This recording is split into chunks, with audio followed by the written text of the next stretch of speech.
topic will be about additional heart sound. There is many examples for additional heart sounds like third and fourth heart sound, pericardial knock, ejection sounds, non-ejection systolic sounds, diastolic high frequency sounds, artificial valve sounds, pericardial friction run. Third and fourth heart sound, S3 and S4.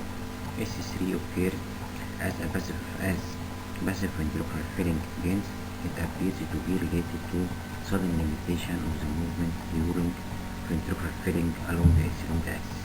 It occurs usually 0.14 to 0.16 seconds after S2. S4 occurs after the D wave on the ECG and coincides with atrial systole and the waves of the atrial pressure pulse and with the apical impulse. How and where S3 and S4 can be auscultated? S3 and S4 are best here with the bed of the stethoscope. Auscultation over the cardiac apex in the left lateral decubitus position is preferable for identification of the left ventricular S3 and S4. Right ventricular S3 and S4 are best heard along the lower left sternal border.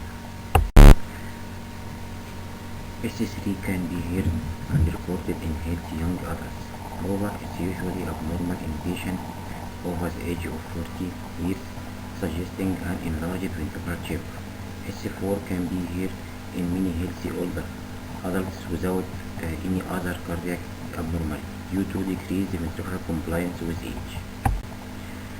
When an abnormal S3 and S4 tend to be louder and of higher pitch and are frequently referred as gallops. S3 and S4 can be fused during tachycardia to reduce the loud diastolic filling sound termed as summation gallop. An S3 gallop, an important and common early finding of heart failure in dilated cardiomyopathy. S4 is common in hypertensive heart disease, aortic stenosis, and hypertrophic cardiomyopathy. In constrictive pericarditis, ventricular filling is confined to diastole and terminates with a sharp S3. This is termed a pericardial knock. Its timing is earlier than a normal S3 and typically occurs 0.10 to 0.12 seconds after S2. It's a common finding in constrictive pericarditis. Ejection sound. Aortic ejection sound. An aortic ejection sound is a high frequency, clicky early systolic sound. It's best heard with the diaphragm or stethoscope and is widely transmitted, heard at the cardiac apex and also over the right second intercostal space. Aortic ejection sounds occur in association with a deformed but mobile aortic valve and with aortic wall dilatation.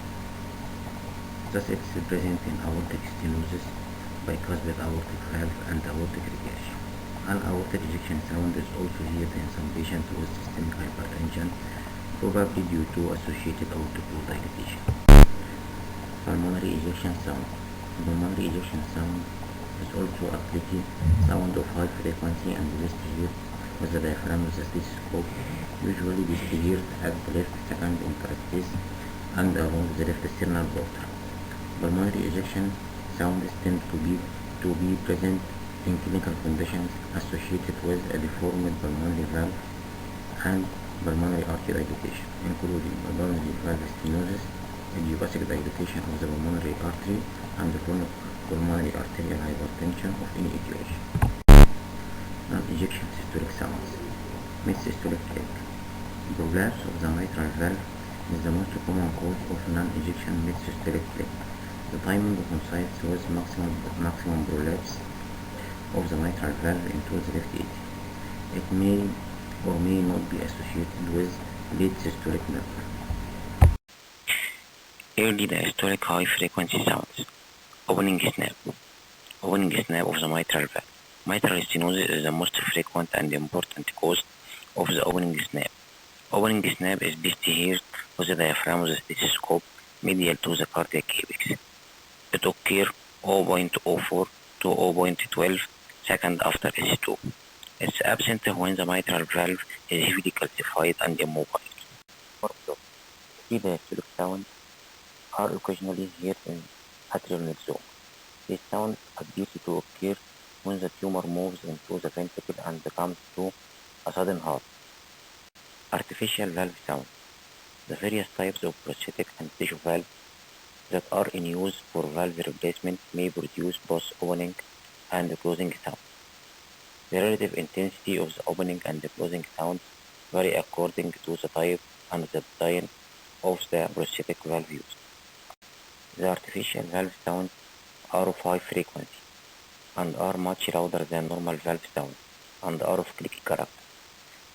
The opening or closing sound may consist of multiple clicks, which don't necessarily indicate valve malfunction. The closing sound is generally louder than the opening sound with a disc valve. Both the opening and the closing sound are loud with the ball and cage type of valve. Pericardial friction rub. A pericardial rub is generated by the friction of two inflamed layers of the pericardium and occurs during the maximal movement of the heart within its pericardial sac. Thus the rub can be heard during atrial systole, ventricular systole, and the rapid filling phase of the ventricle. Three-component rub. Pericardial rub are of scratching or grating quality and it appears to be superficial. They are best heard with the diaphragm's stethoscope. The intensity frequently increases after application of a firm pressure with the diaphragm during held inspiration and with the patient leaning forward. The rub may be localized or widespread, but usually is heard over the external pulse. Thank you.